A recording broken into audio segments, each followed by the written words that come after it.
Buenas, en este video vamos a ver qué es la segunda ley de Newton. Eh, para empezar, ¿de dónde sale esto de la segunda ley de Newton? ¿De qué nos sirve? Bueno, cuando uno quiere estudiar un movimiento tiene dos ramas de estudio. Tiene una rama que es toda la parte de las causas de esos movimientos, o sea, lo que se conoce como la dinámica, ahí es donde aparecen las fuerzas. Y tiene toda otra parte que es la cinemática, que estudia magnitudes relacionadas al movimiento, ya sea posición, desplazamiento, velocidad, aceleración, ¿sí? Ahora, esas ramas en principio están como separadas y bueno, la idea es tratar de unirlas, ¿está? De una forma en la que podamos entender un movimiento de forma completa. A partir de las causas, poder deducir, así solo con eso, magnitudes del movimiento. Este, entonces, la segunda ley de Newton hace eso, relaciona las causas de los movimientos con el movimiento en sí mismo. ¿Sí? Entonces, para empezar, algunas ideas previas que tenemos sobre esto. Conocemos la primera ley de Newton. La primera ley de Newton de alguna forma ya lo hace. La primera ley de Newton, que es la ley de inercia, nos decía esto. La fuerza neta es cero si solo si la velocidad es constante. ¿Tá? Ahora, ¿esto qué significaba? Que la velocidad sea constante, en su momento no lo sabíamos, porque todavía no habíamos definido el todo velocidad, pero significa que esto es un MRU. ¿Tá? Entonces, si la fuerza neta es nula, entonces el cuerpo se encuentra o en reposo, porque en el caso en que la velocidad sea cero, no es un MRU, está en reposo, o en un MRU. ¿Tá? Tenemos esas dos opciones. Y también vale el caso para el otro lado. Si el cuerpo se encuentra en reposo o en MRU, entonces su fuerza neta es nula. ¿Tá? No voy a entrar mucho en detalle en todo esto porque ya lo vimos. Algunos datos experimentales sobre los que se basó Newton para llegar a su ley. ¿Sí? Primero, que la aceleración de un cuerpo tiene la misma dirección y sentido que la fuerza neta que actúa sobre el mismo. O sea, tengo un cuerpo que está acelerado, esa aceleración tiene una dirección y sentido. Bueno, la fuerza neta tiene la misma dirección y sentido que la aceleración. Tiene la misma. Y lo otro es que el módulo de la fuerza neta es directamente proporcional al módulo de la aceleración. Y esto se escribe de esta forma. Vamos a ver un ejemplo de eso. Un ejemplo podría ser esta gráfica de acá. ¿Sí? Tengo un cuerpo que cuando tiene una aceleración de 1 metro por segundo, su fuerza neta es 2.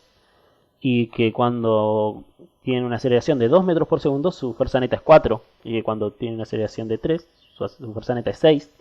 Si se dan cuenta, lo que está pasando acá es que la fuerza neta es siempre el doble de la aceleración. Ojo, esto pasa en este ejemplo. Este es un ejemplo de un movimiento en particular. ¿Tá? No se piensen que esto es algo general y que siempre la fuerza neta es el doble de la aceleración. Esto es un ejemplo. ¿Tá? Entonces, en este ejemplo, la fuerza neta es el doble de la aceleración. Y es más, si se fijan, esto es una función de primer grado y lineal. ¿Tá? Las proporcionalidades directas son funciones lineales. ¿Sí? O sea, si escribimos la fuerza neta como una función que depende de la aceleración, se escribe de esta forma y esto es lineal.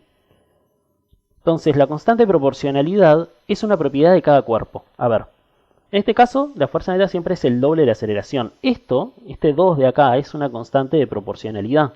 ¿Tá? Que en este caso es 2. A ver, si esta constante fuera 3, significa que la fuerza neta siempre es el triple de la aceleración. Entonces, si yo tengo una aceleración de 3, voy a tener una fuerza neta de 9.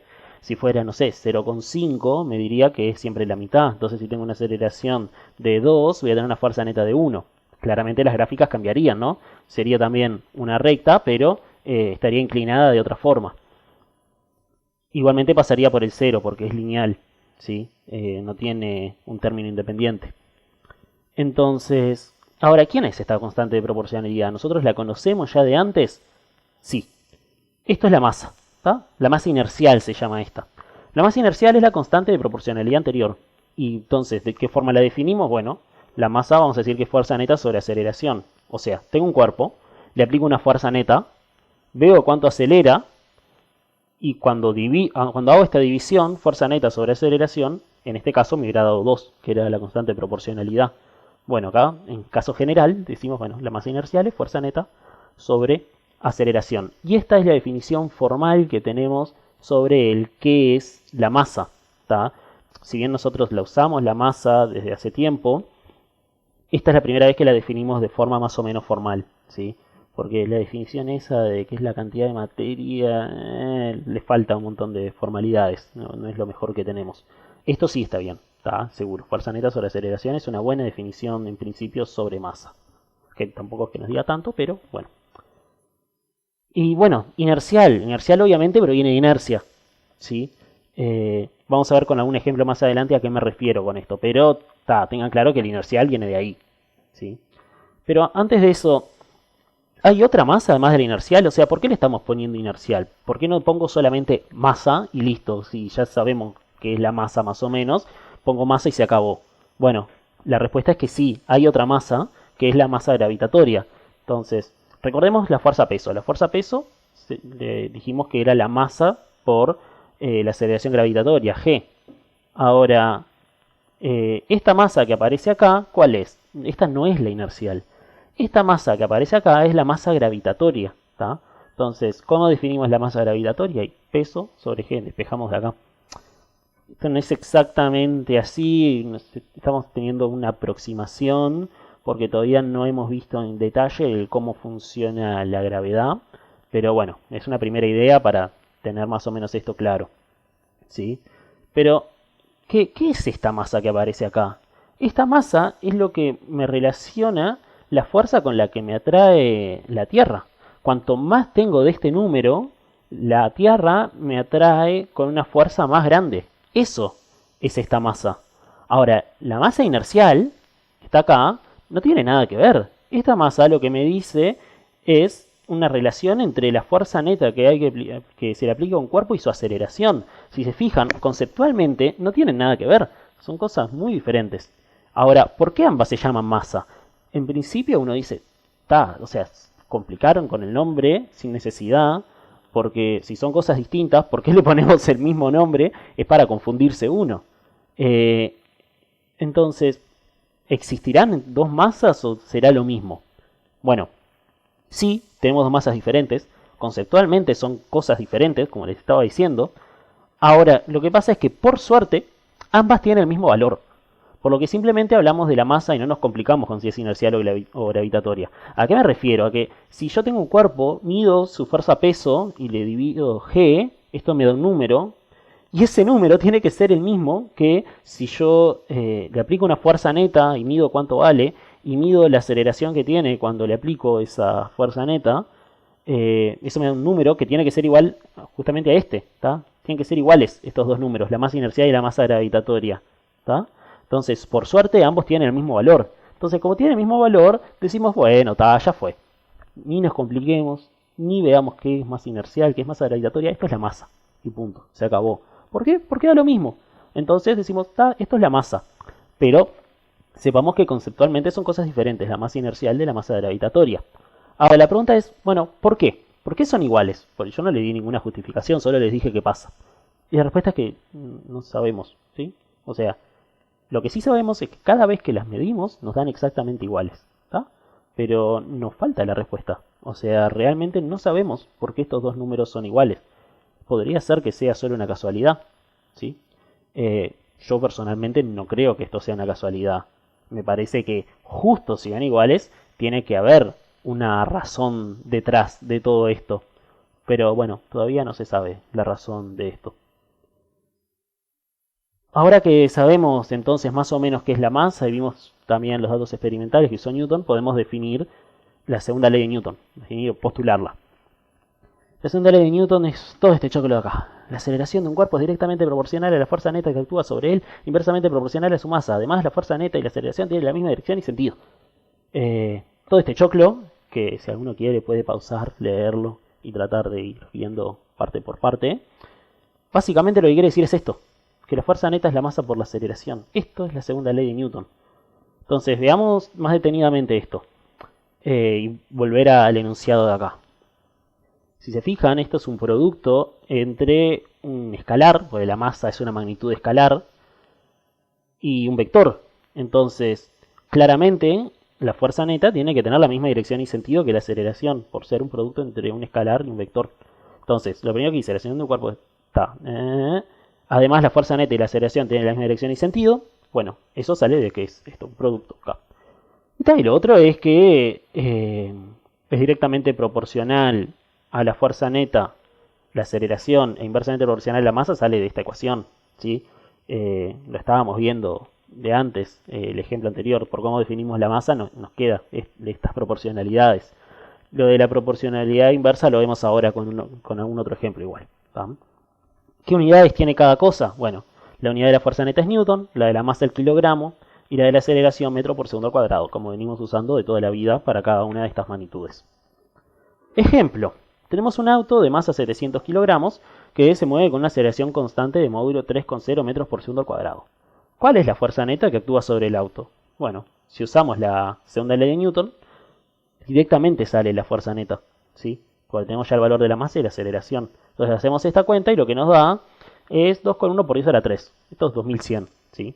Lo único que lo pongo de esta forma para tener dos cifras significativas que las necesito para cumplir con el criterio, porque acá tengo dos cifras. Entonces para cumplir con eso lo escribo de esta forma, pero es 2100. Entonces la fuerza neta tiene un módulo de 2,1 por 10 a la 3 newton y misma dirección y sentido que la aceleración. ¿Por qué? Por segunda ley tiene que tener misma dirección y sentido. Otro ejemplo. Si se aplicara la misma fuerza que en el ejercicio anterior sobre un camión de masa 2100 kilogramos, ¿cuál sería la aceleración sobre el mismo? Bueno, tenemos la segunda ley de Newton, podemos despejar la aceleración de acá.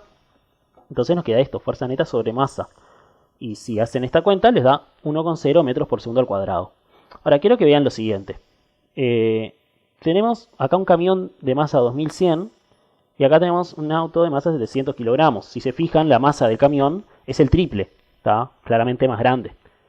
Y si se fijan, al hacerle esta fuerza neta al auto, acelera a 3,0 metros por segundo al cuadrado, y al hacerlo al camión, acelera 1 metro por segundo al cuadrado. Entonces, ¿a qué voy con esto? Vamos a ver qué es la inercia. Entonces, en los dos ejemplos se aplicó la misma fuerza neta, y las aceleraciones fueron diferentes. La más grande fue sobre el que tenía menos masa, o sea, sobre el auto. La masa del camión era el triple de la del auto, eran 700 y 2100, y sobre ello se aplicó la misma fuerza neta. Bueno, ¿qué es lo que pasa? Que cuanto más grande fue la masa del auto, la masa del camión, perdón, más chica fue su aceleración. Entonces, la aceleración del auto fue el triple que la del camión.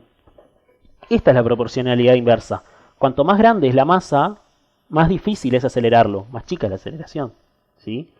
Y esto en realidad es la inercia, ¿sí? Recordemos que es la inercia. La inercia es la propiedad de los cuerpos de permanecer en su estado de movimiento, ¿tá? A ver, permanecer en su estado de movimiento significa que es más difícil acelerarlo. Acelerar es cambiar el estado de un movimiento.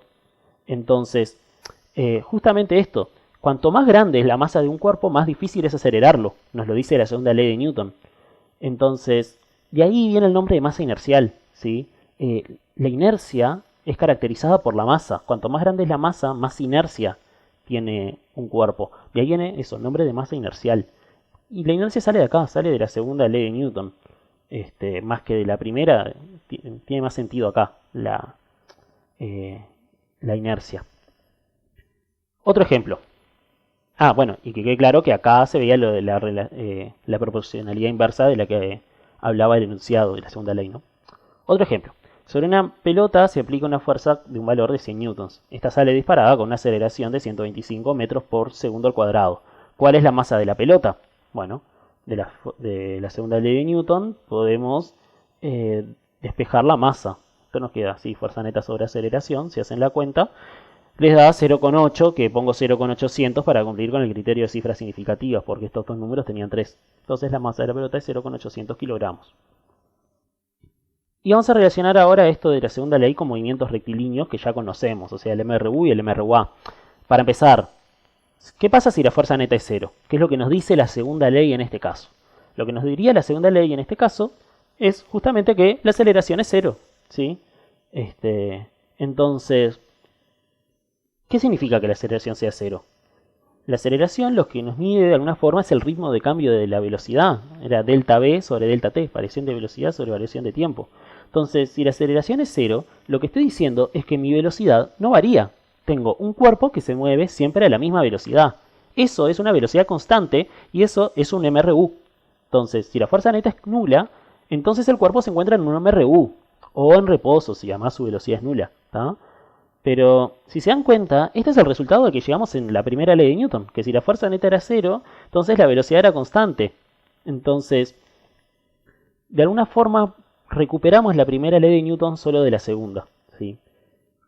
¿Qué quiere decir esto? En principio, lo que estoy diciendo es como que la primera ley de Newton no sirve para nada, que es un caso particular de la segunda. O sea, yo tengo una nueva ley que me dice todo lo mismo que nos decía la primera y además nos dice más cosas. Esto no es del todo cierto. ¿Qué es lo que pasa? La primera ley de Newton en realidad la vimos un poco incompleta. En futuros cursos de física la verán bien y cuando lo vean ahí van a ver por qué es importante tener la primera ley de Newton y que no es un caso particular de la segunda, sino que tiene una importancia por sí misma. Pero, bueno, en lo que hemos visto hasta ahora, sí, no, la primera ley de Newton ya no nos sirve mucho, porque ya solo con la segunda obtenemos lo mismo que teníamos de antes. Pero eso, no se vayan con la idea de que la primera ley no sirve, sirve, solo que tenemos que conocerla bien. Y lo otro, ¿qué pasa si la fuerza neta es constante? ¿Tá? O sea, tengo sobre un cuerpo, no necesariamente es que actúen las mismas fuerzas, pero sí que mi fuerza neta tenga misma dirección y sentido siempre y además el mismo módulo. O sea, me refiero a que el vector es el mismo. Bueno, sabiendo que esto es siempre lo mismo y vamos a considerar que la masa del cuerpo es la misma también, o sea que no está perdiendo masa, cosa que puede pasar, no sé, por ejemplo, cuando se larga un cohete al espacio, el cohete pierde masa porque va alargando el combustible, pero bueno, supongamos que tiene siempre la misma masa también, lo que nos ocurre es que la aceleración nos queda constante, ¿sí? Misma fuerza neta, misma masa, por segunda ley, la aceleración también va a ser constante, ¿sí? No, ojo, no es la misma constante, ¿sí? O sea, esto es un vector con un módulo y este es otro vector que tiene otro módulo, claramente. Tiene la misma dirección y sentido, pero no el módulo. Bien. Entonces, ¿qué quiere decir que la aceleración es constante? Y bueno, estamos en un MRUA. Ojo, no siempre es un MRUA. El MRUA es que la aceleración sea constante y además que el movimiento sea en línea recta. Para que el movimiento sea en línea recta yo tengo que pedir una condición más y es que la velocidad inicial tenga la misma dirección que la fuerza neta. Si tenemos una velocidad en una dirección y además acelera en esa misma dirección, no necesariamente el sentido, pero sí misma dirección, ahí es cuando estamos en el caso en que la trayectoria va a ser en línea recta, si no, no necesariamente tendría que pasar. Entonces, si la fuerza neta es constante y la velocidad inicial es en la misma dirección, el cuerpo se encuentra en un MRUA, ¿sí? Entonces, si se dan cuenta, el MRUA, que en principio parece como algo muy particular de justo la aceleración la misma, eso no debería pasar tanto en la naturaleza. Bueno, sí, pasa. Porque decir que la fuerza neta sea siempre la misma no parece muy loco. O sea, yo tengo un cuerpo y están actuando siempre las mismas fuerzas, cosa que perfectamente puede pasar. Estoy en un MRUA, ¿está? Probablemente, depende de la versión inicial. Pero lo que me refiero es que esto no es algo muy raro. Y esto que parece como sacado de los pelos, no. Realmente pasa y hay muchos casos de la vida cotidiana donde los movimientos son rectilíneos uniformemente acelerados, ¿sí? Entonces, tiene importancia entender estos movimientos. Además de la importancia de que son como los fundamentales con los que después vamos a entender todos los otros. Pero, bueno, para arrancar está bueno. Y además, lo que les digo, son casos que existen en la vida cotidiana. Entonces, tienen su interés propio.